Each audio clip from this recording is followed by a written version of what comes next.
Sean todos bienvenidos a nuestra primera cita con la seguridad del paciente, un espacio para compartir conocimientos, opiniones, experiencias y lecciones aprendidas en torno a la seguridad del paciente. Esta es una iniciativa que se ha ido construyendo a través del trabajo colaborativo de la red de conocimiento de seguridad del paciente, la Universidad Área Andina, la Universidad de Santander y su Departamento de Gestión Clínica y Seguridad del Paciente, la Fundación Grovinat y la Universidad Benemérita, Universidad Autónoma de Pueblo de México.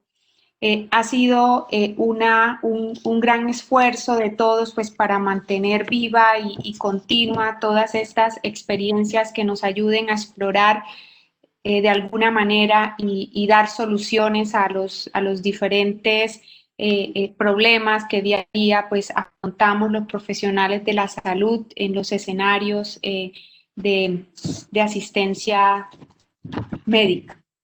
Tenemos una gran agenda que hemos minuciosamente establecido para tratar esos temas que son fundamentales, importantes para asegurar la calidad y la seguridad en la asistencia sanitaria. Por tanto, pues, los invitamos a que cada uno de ustedes pues vaya proponiendo las ideas que tengan, vayan proponiendo y haciendo parte de este proyecto y ir en cada jornada participando muy activamente. Hoy es nuestra primera cita que se ha denominado Segundas Víctimas y tenemos a dos grandes invitados.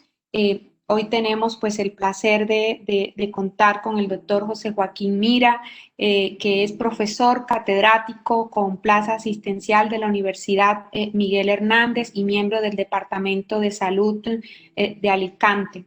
Es licenciado en psicología, doctor en psicología y es un experto europeo en gestión de calidad en el sector sanitario. Además, es una persona pues, que ha escrito distintos artículos y libros en torno a este tema tan importante, tan fundamental y tan hoy en día tan oportuno con esta situación que vivimos. Él nos estará contando brevemente sobre ese reto que significa la implementación de los programas en relación con las segundas víctimas. Doctor José Joaquín, es un placer tenerlo y hacer parte de esta estrategia y de estos espacios. Pues muchísimas gracias, muy amable. La doctora Serpa siempre es muy amable en su presentación y yo se lo agradezco.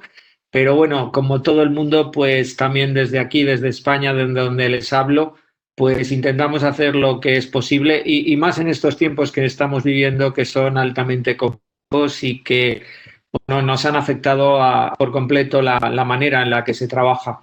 El tema de las segundas víctimas en el ámbito de la seguridad del paciente tiene poco tiempo de recorrido, aunque en general el estudio de la seguridad del paciente también, en el sentido en que lo conocemos actualmente, pues tampoco es que tenga una larga, no tiene una larga ancianidad, ¿no? Pero sí que es verdad que ha avanzado ostensiblemente. Si hacemos un poco de balance, pues los primeros estudios, ya casi con el cambio de siglo, pues se centrara fundamentalmente, tenían que ver con la frecuencia de los incidentes y de los eventos adversos. Lo primero fue el darnos cuenta que tanto los errores como los fallos de sistema formaban parte inherente de la actividad asistencial y que en ocasiones, haciendo todo lo posible por atender a los pacientes, pues se producían circunstancias que terminaban ocasionando un daño inesperado.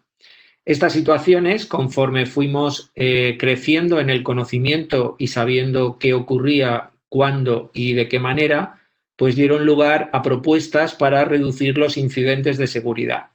la Organización Mundial de la Salud pues lideró una estrategia de prácticas seguras y hoy en día en todos los países del mundo y todas las instituciones sanitarias pues se han visto de alguna manera impactadas por este tipo de recomendaciones y unas veces con mayor intensidad, otras hay que reconocer que no con toda la intensidad que sería necesaria, las prácticas seguras se están trasladando a nuestra actividad cotidiana. Por lo tanto, una vez que ya sabíamos qué ocurría y cómo, y también algunas ideas para abordar este problema, paulatinamente surgen dentro del campo de la seguridad de pacientes, pues otras temáticas que también contribuyen al objetivo de lograr una atención segura. Una de ellas, precisamente, es prestar atención a lo que le ocurre a los profesionales que se ven involucrados como segundas víctimas en estos incidentes de seguridad. Esto es lo que nosotros empezamos a hacer en España hace algunos años y lo que en otros países, tanto en Europa como en América, como en otros lugares del mundo, pues ha ido de alguna manera forjándose y desarrollándose.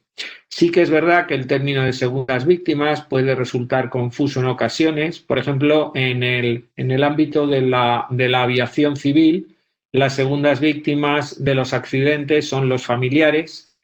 Aquí se ha utilizado tradicionalmente el término de segundas víctimas para referirse a los profesionales. ¿Y por qué? Pues porque a veces las cosas no salen como esperamos, precisamente porque se producen fallos de sistema en los que los profesionales son, a su vez, también víctimas un poco de todo este tipo de situaciones. Si me permiten, la situación de la COVID en estos momentos ha puesto de manifiesto cómo los profesionales son víctimas de deficiencias en los sistemas, de la propia incertidumbre en la que se tiene que trabajar en el ámbito clínico y también de fallos organizativos o de ruptura de la cadena de suministros. Y aquí, pues nadie puede dudar que los profesionales se han convertido también en víctimas del nuevo coronavirus. Y la prueba la tenemos no solo en el número de los profesionales infectados a lo largo y o en el curso de su labor asistencial, sino lamentablemente también en los que han fallecido a consecuencia de la COVID, ¿no? Lo que sabemos en la práctica es que se producen, como todos saben, pues fallos de sistema debido a normas inadecuadas, procedimientos o equipamientos inadecuados.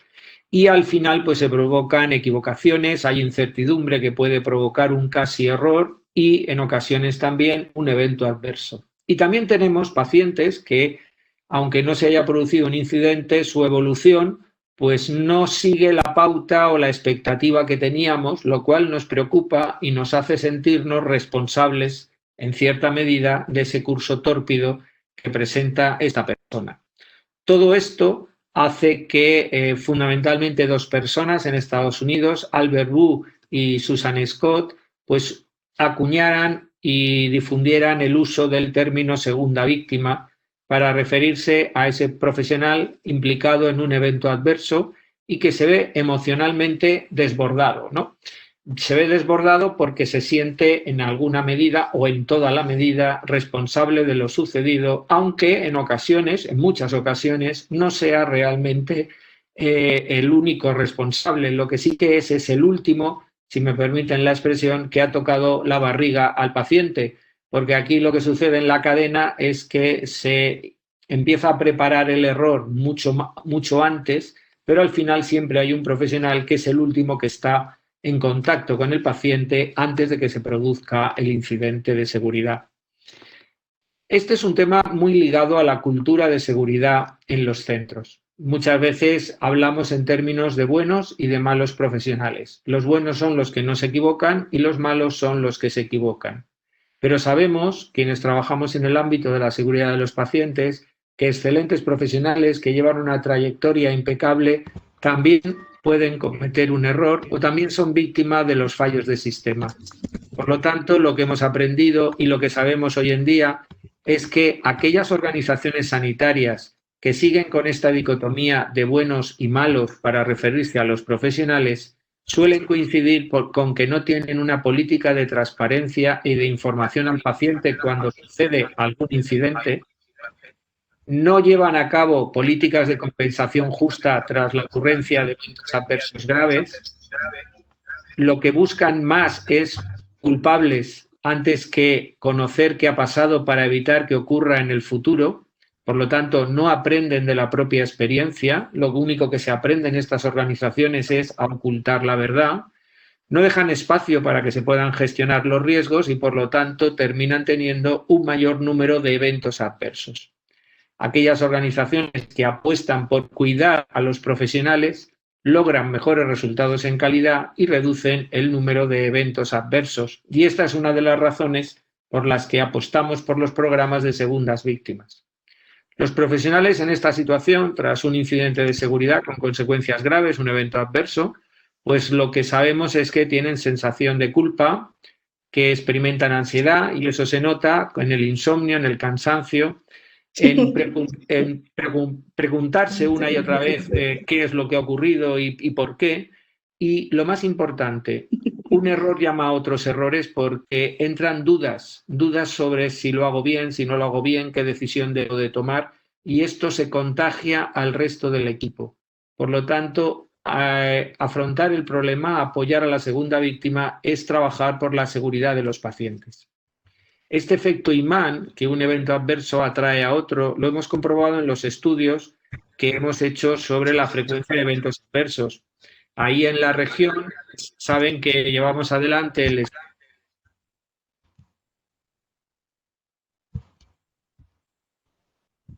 para conocer la frecuencia de eventos adversos a nivel de los hospitales. Bueno, sabemos, por tanto, que los dos grandes problemas que ocasionan todas estas incidencias pues tienen que ver con la incertidumbre y la complejidad, y esto explica por qué utilizamos el término, o todavía seguimos utilizando el término de segunda víctima para referirnos a los profesionales. Al final hemos de entender que los eventos adversos, cuando son situaciones conocidas para las que no se han adoptado las decisiones apropiadas, realmente es un comportamiento imprudente, y no estamos hablando de esto aquí. Aquí estamos hablando de aquellos incidentes por causa imprevista en una organización que está comprometida con la seguridad de sus pacientes. Y por lo tanto, en aquellas organizaciones que estamos haciendo todo lo posible para que esa incertidumbre y esa complejidad estén bajo control. Y partimos del modelo de la cuádruple meta, en donde cuidar a quienes cuidan es un prerequisito para obtener un nivel de calidad óptima. Y esa idea es la que intentamos transmitir y llevar a la práctica cuando hablamos de los programas de apoyo a la segunda víctima. Hemos elaborado un manual de recomendaciones, está también en español. Se puede descargar con este código QR, o si ustedes quieren, visitando la página web de Segundas Víctimas, y ahí pueden encontrar una serie de recomendaciones, de pautas, de algoritmos, de sugerencias para implantar los programas de apoyo a las segundas víctimas. Pero hay que tener en cuenta, como también en estas recomendaciones presentamos, que trabajar por la segunda víctima se debe de hacer desde el respeto a la situación que viven los pacientes y sus familiares. Y una de las primeras cosas que tenemos que implantar en los centros son políticas de transparencia para explicar qué ha ocurrido en el caso de un evento adverso grave. Si nosotros trabajamos estos aspectos, apoyar a los profesionales en su bienestar para lograr una óptima calidad se convierte en un objetivo deseable para todos. En estos tiempos y en esta era COVID-19, lógicamente también estos programas se han visto afectados, y nuestro grupo en concreto ha trabajado para intentar dar apoyo a los profesionales sanitarios víctimas de este nuevo coronavirus, víctimas en el sentido de que la sobrecarga de trabajo y la sobrecarga emocional y la incertidumbre que puede ocasionar un número mayor de fallos y de errores, pues hemos intentado también abordarla con una serie de herramientas para evitar el estrés agudo, la fatiga por compasión, el burnout y finalmente el estrés postraumático o el daño moral que se han observado o que se están observando durante estos meses. Los profesionales, al final, para hacer su trabajo, necesitan sentirse escuchados, sentir que están preparados para afrontar las situaciones cotidianas, necesitan, y durante la pandemia se ha visto claramente, contar con los medios y equipamientos y en este caso estar protegidos adecuadamente, pero necesitan también, cuando se producen situaciones extremas, recibir apoyo, recibir también la comprensión de sus propios compañeros, de sus compañeras de trabajo, pero también de las instituciones. Notar que existe preocupación por su bienestar implica a las personas en la tarea y esto hace que los pacientes finalmente estén mejor atendidos. Algunas de las herramientas que hemos nosotros diseñado durante esta pandemia pues han sido para atender los principales miedos de los profesionales, las principales dificultades. Una de ellas es el miedo a contagiar a sus seres queridos al volver a casa. Otra era cómo estar en contacto durante el periodo de confinamiento o alejado de sus seres queridos más pequeños, de sus hijos. Cómo introducir pausas ante el estrés en situaciones, vamos a decir así, de enorme presión. Y para esto pues hemos utilizado la técnica de la atención plena de mindfulness o alguna aplicación para smartphones, otras sugerencias sobre la técnica del defusing u otros. Una de esas sugerencias se basa en los programas de apoyo a las segundas víctimas, que trabajan en varios niveles. Lo que sabemos es que más que buscar apoyo fuera, los profesionales que están en esta situación buscan en su entorno más inmediato, entre los colegas a quienes respetan y a los colegas que consideran que tienen una opinión ya formada y que tienen una experiencia clínica fuera de toda duda. Bueno, pues ese primer nivel de apoyo local, de hablar con alguien, es uno de los primeros pasos de los programas de segundas víctimas.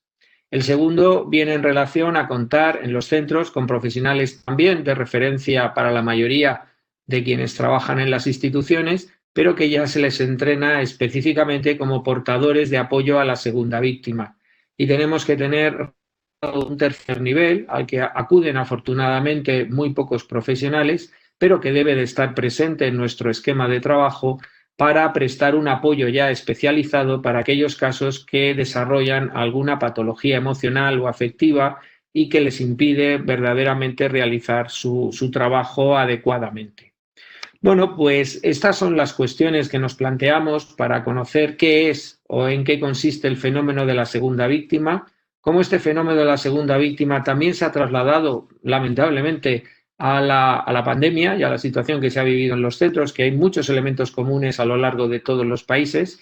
Y por nuestra parte hemos puesto en Europa y ahora pues están participando ya algunos equipos de países de Latinoamérica esta iniciativa con financiación europea de las COTS Actions, en nuestro caso el grupo ERS, un grupo europeo de investigadores en segundas víctimas, y esto es una de las iniciativas que estamos intentando llevar para sensibilizar no tanto a los profesionales, sino también al conjunto de la sociedad, a las asociaciones de pacientes, a los políticos y a quienes hacen política sanitaria para que se adopten medidas en beneficio de los pacientes y que son medidas dirigidas a generar un marco de mayor seguridad. Yo espero haber sabido resumir estas cuestiones. Me tienen que perdonar si algún punto ha quedado un poco más oscuro, pero como ahora tenemos un debate, intentaré en la medida de lo posible atender a todas sus preguntas. Muchísimas gracias. Muchas gracias a usted, doctor José Joaquín. Como siempre, excelente su presentación. Nos deja bastante motivados para asumir este gran reto que finalmente tiene el propósito noble de cuidar a quienes cuidan. Quiero presentar, tenemos otra invitada que es María Cristina Arregués. Ella es licenciada de enfermería, profesor titular de la Facultad de Ciencias de la Salud de la Universidad Nacional de Catamarca, es directora de proyectos de investigación en calidad de salud, evaluador experto de CONEUT en carrera de grado y evaluador del Instituto Técnico de Acreditación del Establecimiento de Salud, ITAES. La doctora María Cristina nos viene a presentar, a propósito de haber acudido a nuestra convocatoria, de presentar sus experiencias en relación pues a este tema tan importante, y ella pues nos va a contar su experiencia desde la óptica de investigación y los resultados, que nos va a presentar unos resultados que son muy interesantes y oportunos para esta situación que vivimos cuando tenemos el gran reto de cuidar a quien cuida y cuando pues gran parte de los profesionales de la salud pues han llevado todo el gran peso de todo lo que ha significado esta pandemia. Entonces ella nos va a contar la experiencia que se titula Capacidad de afrontamiento al COVID-19 en el equipo de salud, un estudio realizado en Catamarca del año 2020. Doctora María Cristina, sea usted bienvenida y tiene la palabra.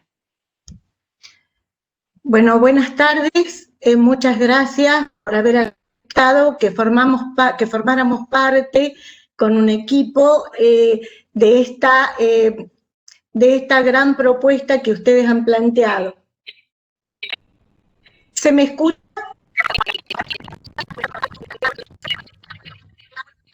Sí, la estamos escuchando. Perfecto. Bueno, muchas gracias.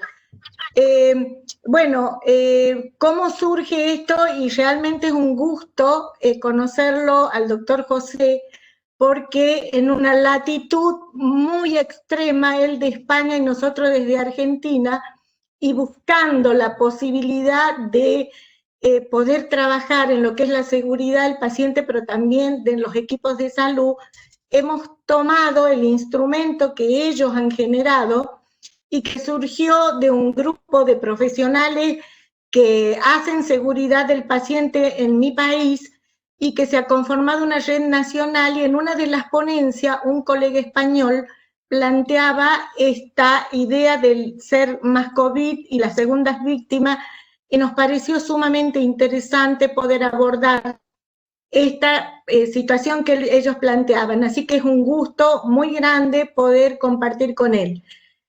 Cuando nosotros vimos el instrumento, nosotros en Catamarca somos del norte de la Argentina, una provincia del norte, vimos el primer caso de COVID en la Argentina fue el 3 de marzo. En nuestra provincia el primer caso fue el 3 de julio, o sea que estuvimos 4 meses sin ningún caso, y a partir de lo que vimos, cómo venía la pandemia en el país, empezamos a activar, digamos, lo que eran los servicios de salud, el equipo, todos forman parte de instituciones públicas y privadas de salud, y empezamos a ver qué podíamos hacer para enfrentarnos a algo que todavía no conocíamos y que estaba considerándose ya presente esta pandemia.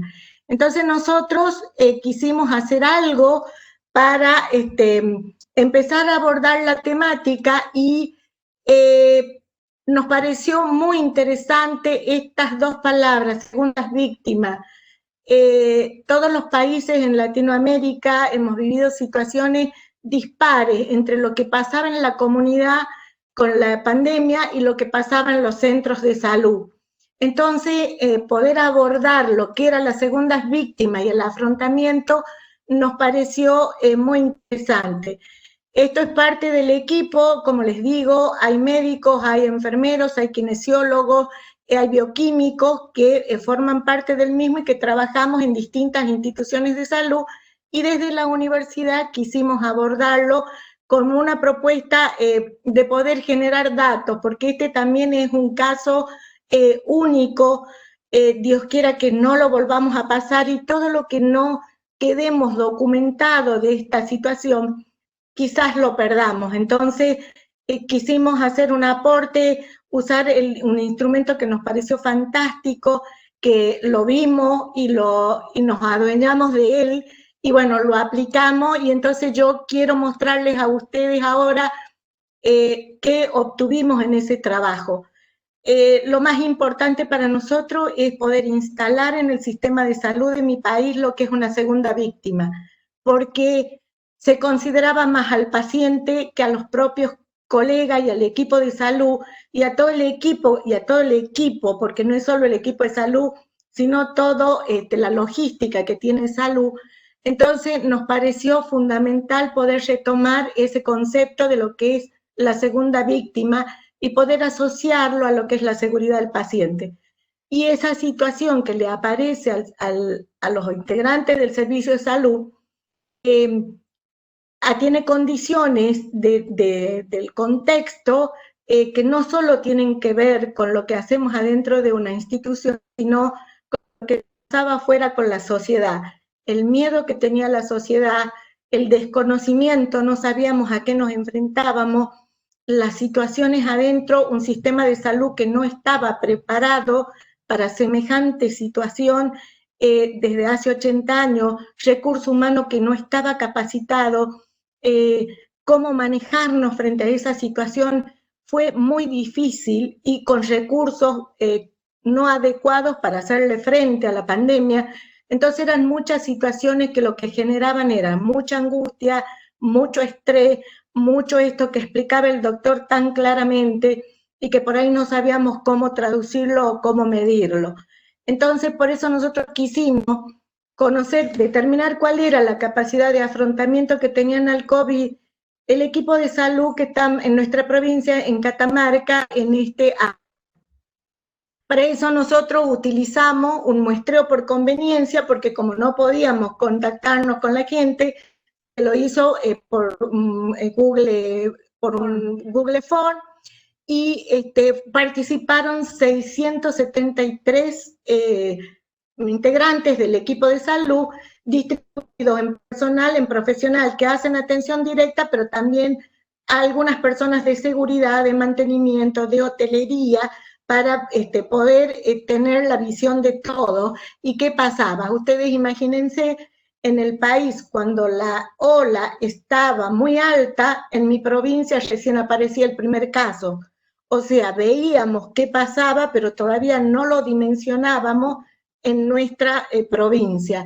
Entonces quisimos hacer esta encuesta en ese momento, cuando no estaba instalada la pandemia, a ver qué sentía el equipo, y el único instrumento, buscamos mucho, que nos dio el elemento que nosotros buscamos fue la encuesta que los amigos españoles gentilmente compartieron y la pudimos adecuar y tomar para poder entender qué era esto de las segundas víctimas y cómo esas 11 preguntas nos podían servir para entender cómo estaba la gente dentro de nuestro servicio de salud.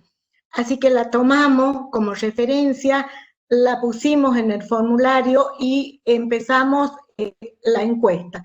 Entonces lo hicimos a través del uso de Google, la distribuimos a todos los contactos que todos teníamos dentro de las instituciones de salud y del equipo sanitario, y de esa forma fuimos recolectando los resultados que les vamos a presentar así sintéticamente para que podamos discutir.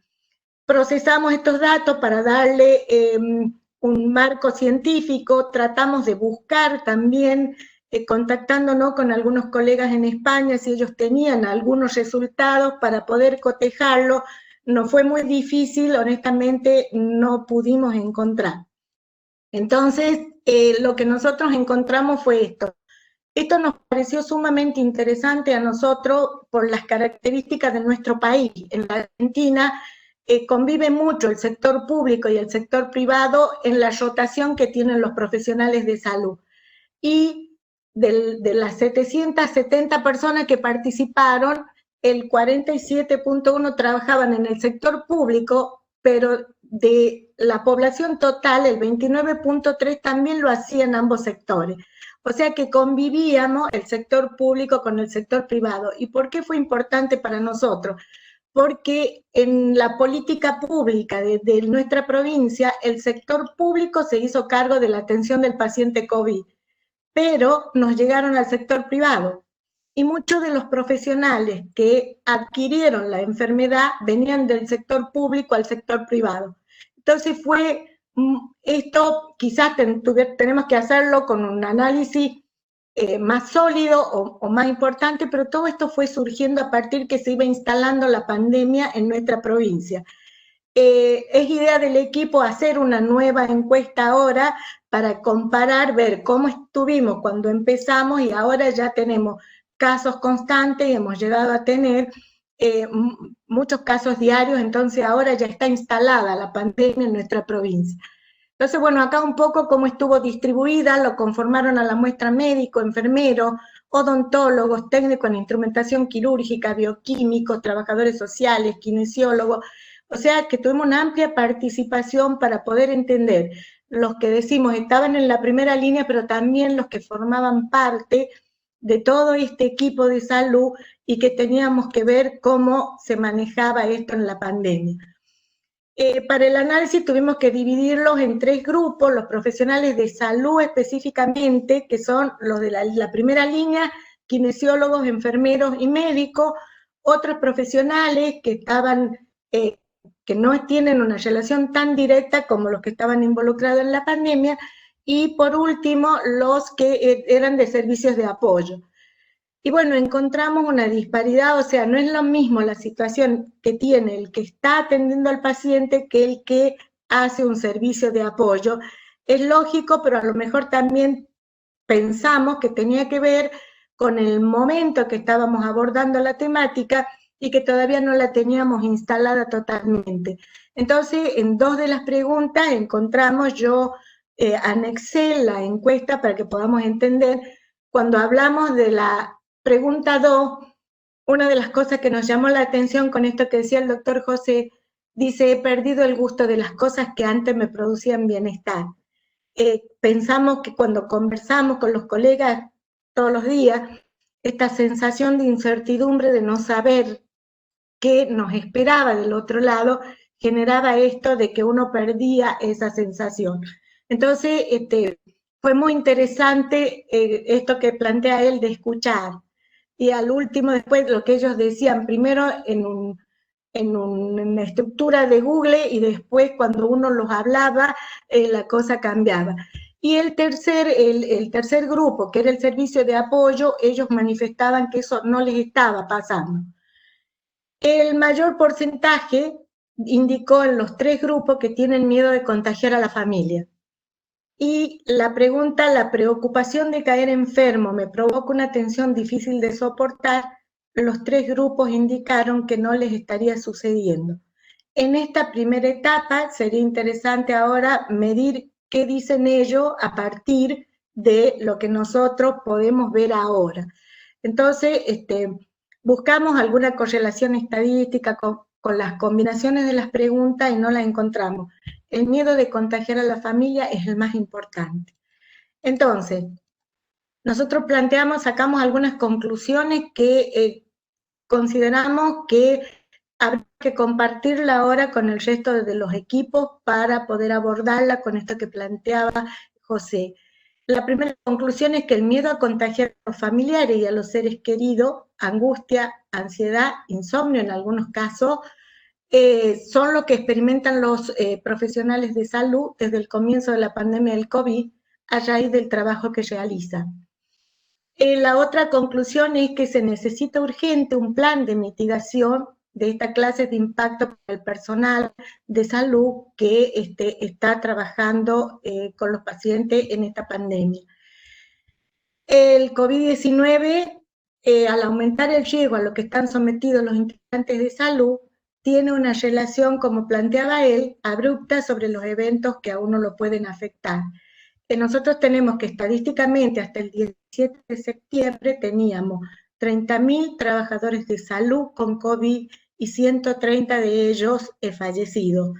O sea que es una situación muy impactante y que realmente hay que abordarla desde otra dimensión.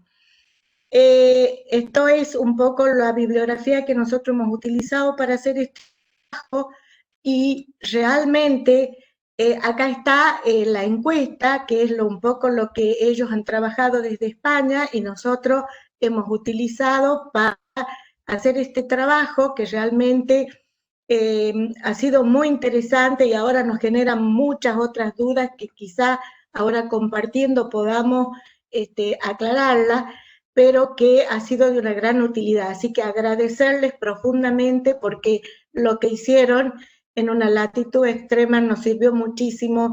Estamos trabajando, queremos seguir trabajando con el tema y es, digamos, un compromiso también por la seguridad de los pacientes. Así que bueno, esto es lo que nosotros hicimos y desde acá agradecerles profundamente la aceptación de compartir con ustedes nuestra experiencia. Muchas gracias. Muchas gracias, doctora María Cristina. De verdad, usted ha hecho un gran trabajo que sin duda es un punto de partida para la implementación de nuevas estrategias y abordar este tema de segundas víctimas que es tan importante, que es tan fundamental y que se ha puesto en el contexto aún más agudo y que donde todos estamos de alguna manera involucrados. Muchas gracias por su presentación. Bueno, mientras vamos mirando a ver que se animen los que están pues conectados en este momento a las diferentes preguntas, inquietudes, la idea pues es continuar con un diálogo en todo este proceso y compartir esas experiencias y esas dudas en los diferentes niveles en que estemos, ¿sí? Bien sea que no tengamos aún todavía el norte hacia dónde vamos a orientar estas estrategias, o bien sea que ya estemos andando o de pronto ya estemos un poco más avanzado y que de allí pues se pueda de alguna manera también compartir esas lecciones aprendidas en ese proceso, pues que ya sabemos que no es fácil, que tiene distintas barreras, pero que no es imposible de superar. Yo quisiera pues para empezar pues este debate, preguntarle al doctor José Joaquín y a usted, doctora María Cristina, ¿por qué es importante que las instituciones asuman este reto en la implementación de programas para las segundas víctimas, para aquellos que todavía lo están pensando y que tienen su duda? ¿Por qué esto es tan importante? Empezamos sí, como queráis, ¿no? Yo, fíjate, lo primero, la verdad es que yo creo que hay razones muy variadas, ¿no? Es decir, hay razones económicas. Al final, los eventos adversos ocasionan un daño que recuperarlo tiene unos costes tremendos para todos los sistemas de salud, ¿no? En el estudio que se hizo a nivel de hospitales en España hace ya tiempo, el estudio ENEAS, que dirigió el profesor Aranaz, que también estuvo en el estudio IBEAS en Latinoamérica, calculábamos alrededor de 5 hospitales en funcionamiento todos los años, el coste de 5 hospitales fantasma, debido a recuperar a los pacientes que habían sufrido algún tipo de daño en el curso de la atención sanitaria, ¿no? Si a ese daño de los pacientes vemos que en nuestro estudio nacional en España aproximadamente hay un 2% de profesionales, el 1, algo, 2% que abandonan la profesión. Es decir, la magnitud económica de todo lo que envuelve la seguridad del paciente es tremendo, y si hay otros argumentos que yo creo que son los principales antes que el económico, pero no convencen, el económico yo creo que desde luego debe también considerarse, ¿no? Pero fuera de ese aspecto que es más tangible, el sufrimiento de las personas es tremendo, ¿no? Es decir, ver a profesionales que realmente no levantan cabeza, que les cuesta dormir, tiene unas consecuencias directas en la seguridad de los pacientes en los días siguientes. Entonces, yo creo que hay que plantearse que en las instituciones que apuestan por la seguridad de los pacientes, pues va de la mano. Yo, un poco la experiencia que tengo es que aquellas instituciones que son punteras en la gestión de los riesgos, también lo son en este tipo de aspectos, de cuidar a los profesionales, porque entienden perfectamente que sin los colectivos profesionales, yo estoy de acuerdo totalmente con la doctora Reguer, quiero decir, la pandemia ha puesto de manifiesto la importancia del personal que está en suministros, la importancia del personal que está en informática, la importancia del personal que está en limpieza. Es que esto ha requerido absolutamente de todo el mundo. Entonces, es obvio que el médico que tenía que tomar al final una decisión en cuidados críticos, pues es quizá lo más visible de toda la pirámide de la atención. Pero ha habido y todavía pues es necesario que haya esa cooperación de todo el mundo, ¿no? si las instituciones sanitarias no son conscientes de esta situación, ponen en riesgo a los pacientes. Si no hoy, mañana, da lo mismo. Al final esto es lo que va a estar ocurriendo, ¿no? Yo creo que las razones fundamentalmente son que nuestra misión es atender la mejor posible que sepamos y podamos, pues a los pacientes que les duele algo, para entendernos, ¿no? Haciéndolo así simple. Entonces, la razón de por qué estos programas son útiles, porque la atención a los pacientes sin profesionales sencillamente es una tontería y no es posible. Muchas gracias, doctor José Joaquín. Doctora María Cristina.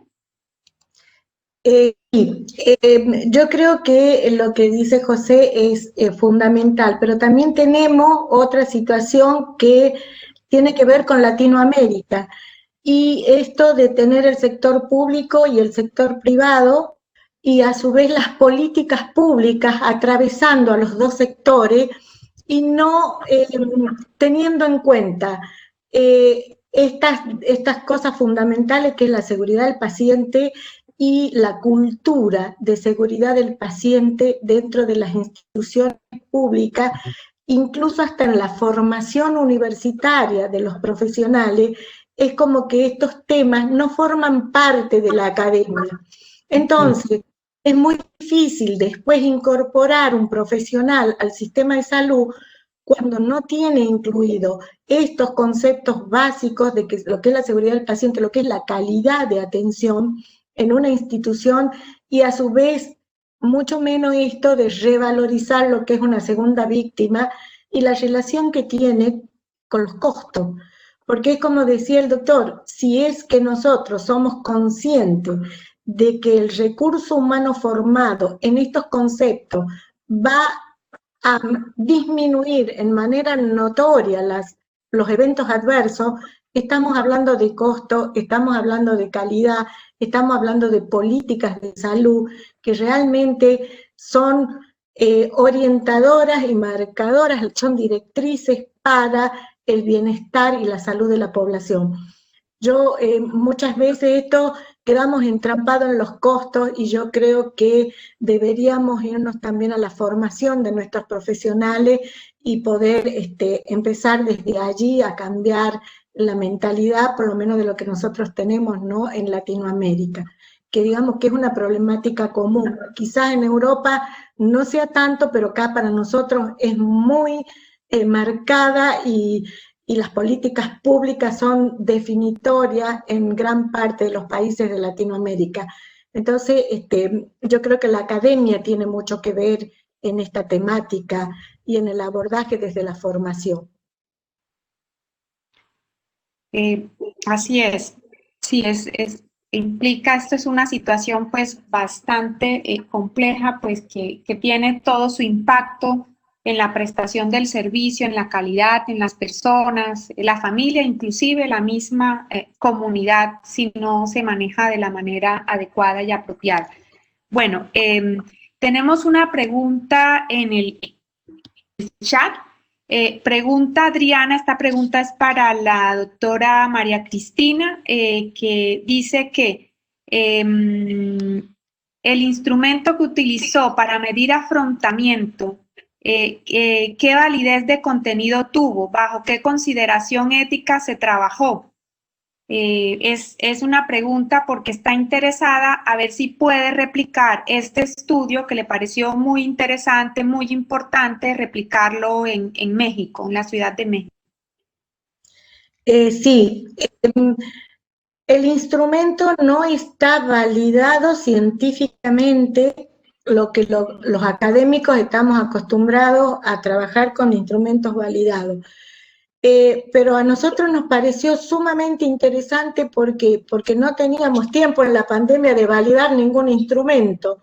Estábamos tomando una experiencia de España, que fueron, después de China, los más castigados y los que mejores elementos nos dieron para poder trabajar y afrontar esta pandemia. Yo honestamente, José, les agradezco porque realmente el instrumento era muy importante, nos servía Ahora en las universidades quizás podamos validarlo juntamente con el equipo que lo hizo en España, pero en realidad lo tomamos porque no había tiempo de validar nada, entonces, pero sí había que actuar.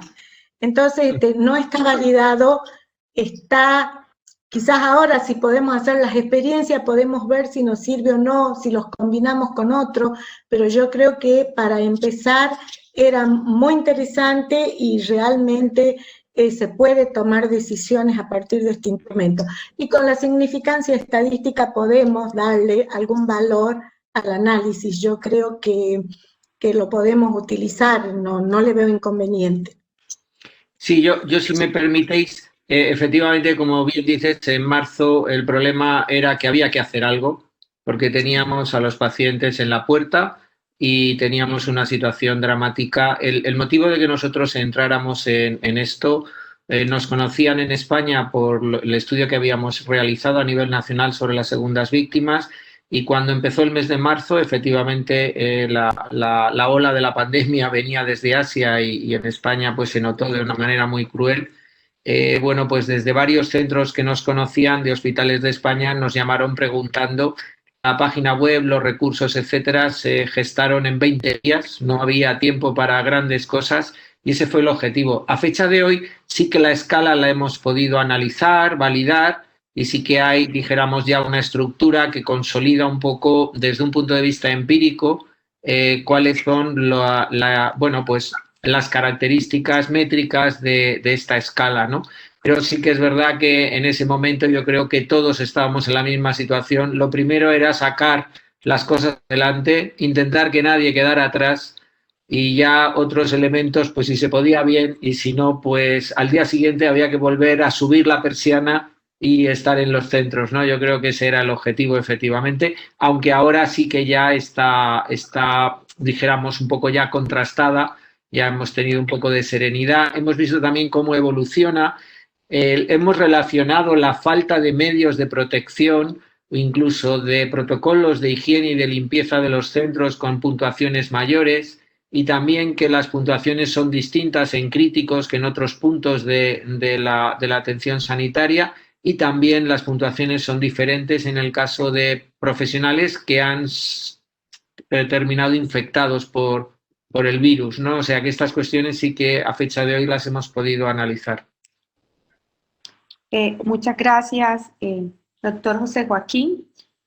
Bueno, veo que no están tan animados a hacer preguntas, están bastante tímidos, entonces la idea pues es para que empiecen pues a aprovechar estos espacios que seguramente nos aportan muchísimo en nuestra gestión diaria en las instituciones, no solamente como trabajadores de la salud, sino también como actores de la academia y formadores del talento humano en salud, que tenemos seguramente muchas inquietudes.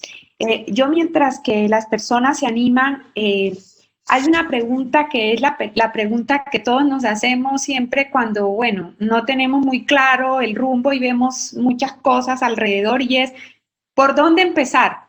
Es decir, estoy en una institución, ¿cierto? ¿Por dónde empezar? Entonces, pues a mí me gustaría dar como que para que cada uno de los que nos están escuchando en este momento al menos se lleven una idea o cojan unos puntos que sería importante decir, bueno, sabemos que no podemos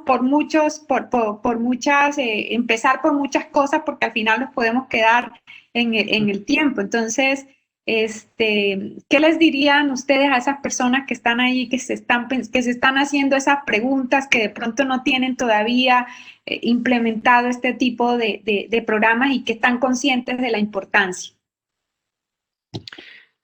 Bueno, yo suelo hablar de dos situaciones, ¿no? Una en la que hay personas dentro de una institución sanitaria que tienen interés, pero que en el conjunto de la institución ese interés no está presente. Y de aquellas otras situaciones en las que la institución sanitaria hay una amplia mayoría o hay un compromiso por parte de la alta dirección del centro para llevarlo a cabo, ¿no? Son dos situaciones que no tienen nada que ver la una con la otra. En la primera, yo diría que los programas de segunda víctima, sin un respaldo institucional, sin que pueda haber en ocasiones por la intervención de servicios jurídicos o de otro tipo para apoyar a los profesionales, a lo mejor es un tanto arriesgado.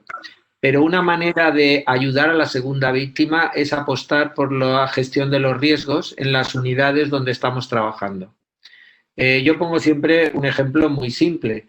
Yo tengo el hospital A, en el que hay una paciente de 65 años que es sometida a una intervención oftalmológica de las más habituales que se hacen. Entonces resulta que en esta institución ha habido un problema y finalmente la lente del ojo derecho ha ido al izquierdo y por lo tanto se ha quedado con esa lente para el resto de sus días. Esto es la primera vez que pasa en 5 años, tienen un protocolo riguroso, un doble chequeo, tienen medidas en materia de seguridad del paciente, pero esto les ha ocurrido esta mañana. Y tenemos enfrente otro centro que sucede prácticamente lo mismo, la lente se va al ojo que no es, pero resulta que esta es la tercera vez en lo que va de año que ocurre. Claro, la segunda víctima del primero tiene un marco de protección, al menos de pensar que estamos haciendo las cosas más correctas. En el segundo centro es que más vale ni abrir la boca, porque parece que tienen que revisar en profundidad qué es lo que está ocurriendo, ¿no? Pues bien, trabajar para apoyar a la segunda víctima no es solo el organizar un programa, es que el propio centro apuesta por la seguridad. Entonces yo creo que la manera de empezar es tener en cuenta cómo se trabaja en materia de seguridad, cuál es la cultura de seguridad de la organización y si hay o no hay apoyo institucional de la alta dirección para entonces adoptar o un camino u otro, ¿no? En cualquier caso, si no hay compromiso, si no hay implicación y si no se intenta, de verdad, estas cosas que estamos comentando, ¿no? De que el profesional se sienta respaldado en su labor, la verdad es que es muy difícil obtener buenos resultados, ¿no? Yo creo que ese es un poco lo que hay que empezar a plantearse de una manera clara, y es que yo cuando hablamos de segunda víctima me gusta dejar muy claro que no se trata de hay pobre profesional, que hay que llevarlo en pañales y que hay que aplaudirle cuando pasa por la calle, nada de todo esto, hace su trabajo y por lo tanto pues lo hace como mejor puede y seguro que de la mejor manera. Pero aquí de lo que se está hablando es de que el profesional es un elemento clave, es indispensable y su juicio y su actitud y sus manos a la hora de, ya sea el personal de enfermería, ya sea en cirugía, ya sea etcétera, es determinante de lo que el paciente finalmente va a recibir. Por lo tanto, ese binomio tiene que funcionar si creemos en la seguridad y por ende la calidad asistencial, ¿no? Muchísimas gracias, doctor José Joaquín. La doctora María Cristina, ¿quiere aportar algo? Sí, a mí me pasa mucho cuando queremos implementar una política de calidad, aparecen automáticamente, digamos, las piedras en el camino. Eso es muy costoso, esto no sirve, ay, las loquitas de la calidad, ya traen esas ideas estrambóticas. O sea, cuando uno habla de estos temas, yo creo que el compromiso de la dirección es fundamental. Y ese compromiso se basa en conocer de qué estamos hablando. Entonces, muchas veces los directores en los hospitales o quienes gestionan no conocen esta problemática o no ven las posibilidades que tenemos de mejora para nuestras instituciones y por lo tanto nos centramos más en que los quirófanos estén perfectos, que la terapia funcione bien y se deja atrás las personas que están operando realmente el nivel operativo, como decimos, los que trabajan en esos sectores. Yo creo que para hablar de políticas de calidad, por suerte en nuestro país hay una movida muy importante para implementar programas de calidad y trabajar mucho con seguridad del paciente. Yo creo que el trabajo en equipo, la capacitación de los equipos y entender que en salud las definiciones de calidad de hacer las cosas bien desde la primera vez son elementos que nos van a dar la posibilidad de poder empezar a andar este camino donde no solo importa el proceso, sino también quién lo hace y en qué condiciones está el que lo hace, porque somos seres humanos primero. Entonces, esta pandemia ha sacado esta parte que tenemos los profesionales, muy triste ver aplaudir un colega que se ha muerto y que solamente podés aplaudirlo, cuando podríamos hacer muchas otras cosas adentro y que tienen que ver con esto que estamos hablando. Por lo menos la escucha, la capacitación, las políticas, volviendo al que hace las cosas adentro de la institución y no el aplauso, sino entender que somos seres humanos, que tenemos los mismos miedos, que tenemos la misma angustia, pero que además no podemos salir del hospital, tenemos que atender a los pacientes. Entonces, hacernos cargo sin victimizarnos, pero que alguien nos dé la posibilidad de tener políticas claras para apoyar a los profesionales como seres humanos, cualquiera sea el ámbito que desarrollen o la actividad que tengan dentro de un hospital. Yo creo que sensibilizar y repensar el sistema de salud a partir de estos elementos tan importantes. Así es, doctora María Cristina.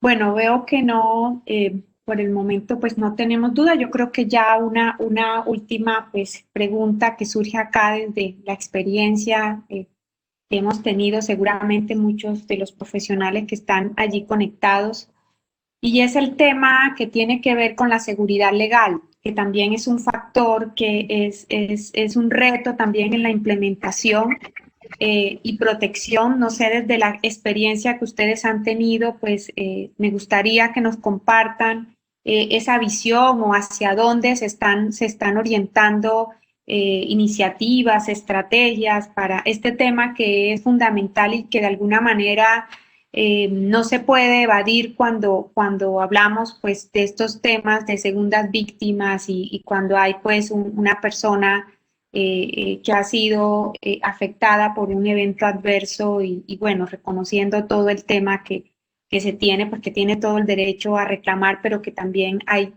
los profesionales tienen todo un derecho pues a todo ese tema de seguridad jurídica.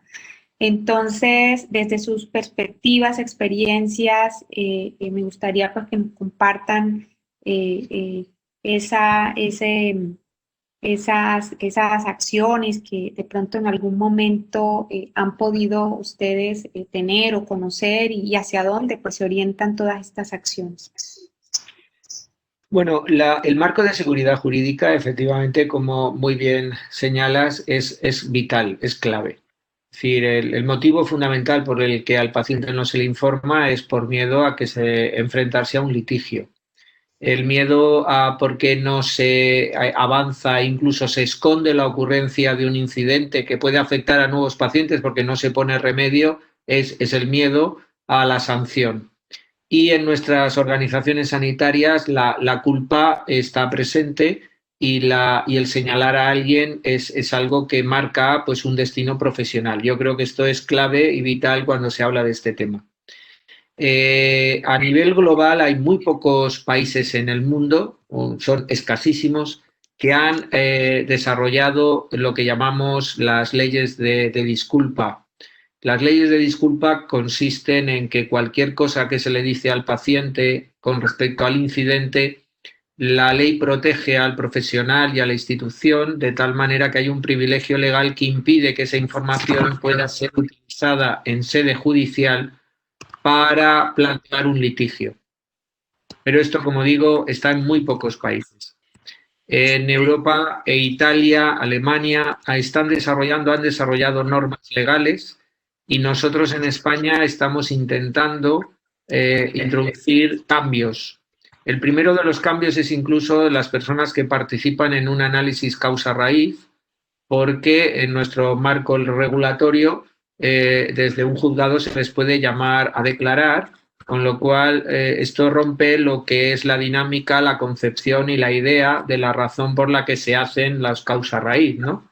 Entonces, hemos preparado un documento de recomendaciones en combinación con nuestro ministerio para que pueda ser aplicado, pero es verdad que la pandemia pues se lo ha llevado todo por delante, porque ahora todo es COVID, ¿no?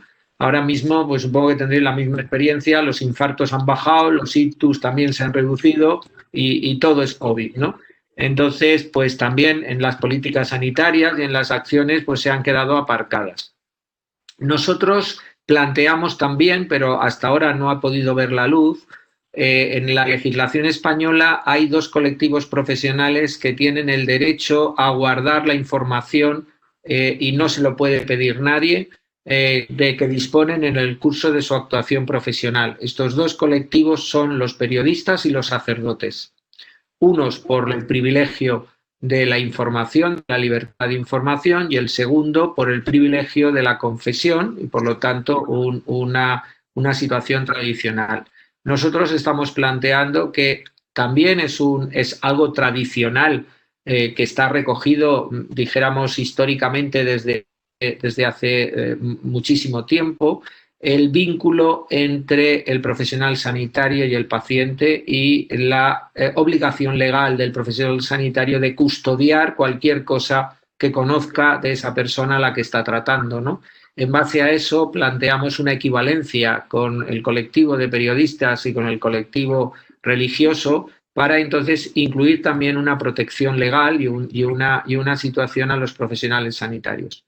Pero sí que es verdad que vemos claramente que en el mundo hay dos tendencias. La mayoría de los países que más han avanzado en esto tienen una concepción del derecho que se va construyendo conforme se va elaborando, mientras que el derecho nuestro es más de tipo, para entendernos, napoleónico, y yo creo que ahí tenemos dificultades de fondo. Yo no soy jurista, obviamente, y no soy la persona más adecuada, pero cuando he hablado con la gente que lleva estos temas y estamos intentando con ellos verlo de modificar, nos estamos encontrando con enormes dificultades también desde el punto de vista de la filosofía del derecho que subyace en nuestros ordenamientos jurídicos, ¿no? Nosotros aquí en España, al igual que por ejemplo en Italia, lo que estamos intentando apostar es por una ley de seguridad del paciente donde todas estas cuestiones puedan quedar recogidas.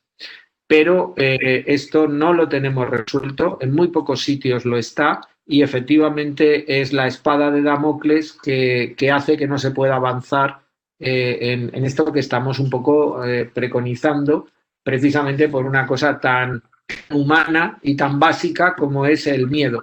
Esa es la verdad. De acuerdo. Bueno, nosotros en la Argentina tenemos una ley de seguridad del paciente. El tema es la aplicación de la ley, porque también hay muchas leyes que están muy acomodadas, muy bien escritas, pero que no están aplicadas. Y básicamente, a nivel jurídico, esto está aprobado a nivel nación, pero no hay un órgano que controle que se aplique realmente en los hospitales públicos y que a su vez también regulen el sector privado.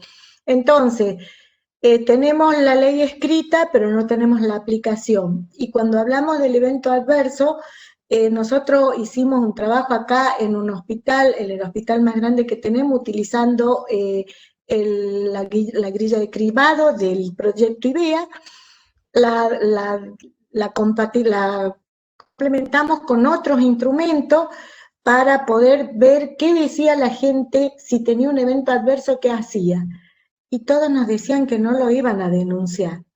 ¿Por qué? Por miedo a la sanción que iba a venir, o sea, que era una cosa punitiva y no el error, o trabajar sobre un diagrama de Chicago y decir, bueno, a ver, veamos un protocolo de Londres y decir, bueno, veamos cuál es la raíz para mejorar. La gente no lo entiende en nuestras instituciones así.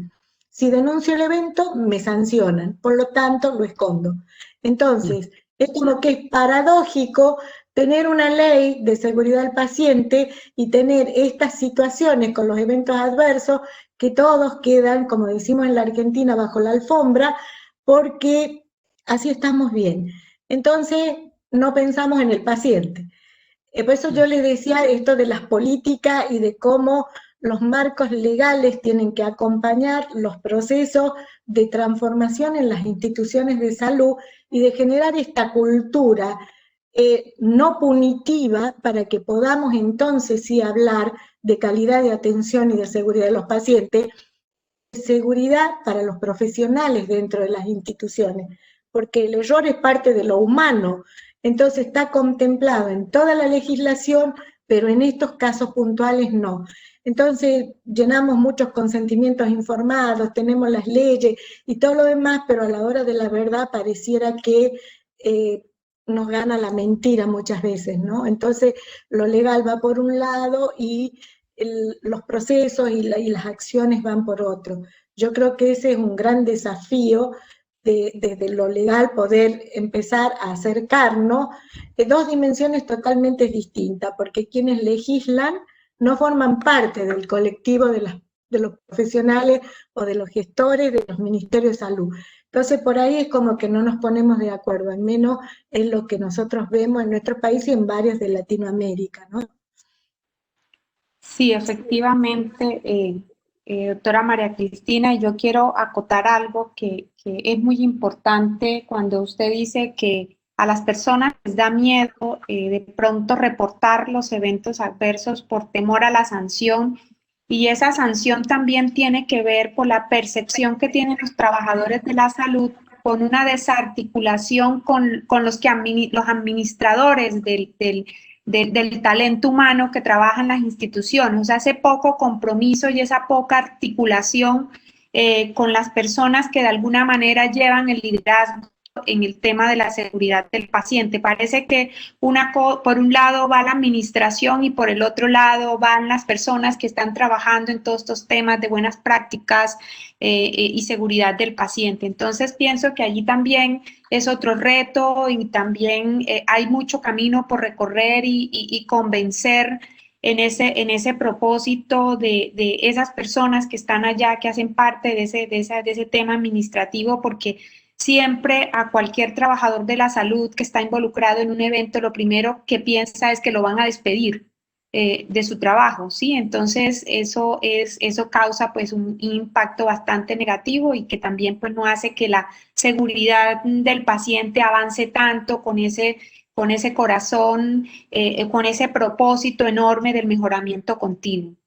Entonces, bueno, yo creo que ya estamos ya con el tiempo bastante acotado. Este es un tema bastante que tiene de largo y de ancho y que aquí pudiéramos pasar un largo rato contando pues todas nuestras experiencias y los puntos de vista, pero bueno, creo que quedamos aquí bastante iniciados, eso sí, y con muchos desafíos.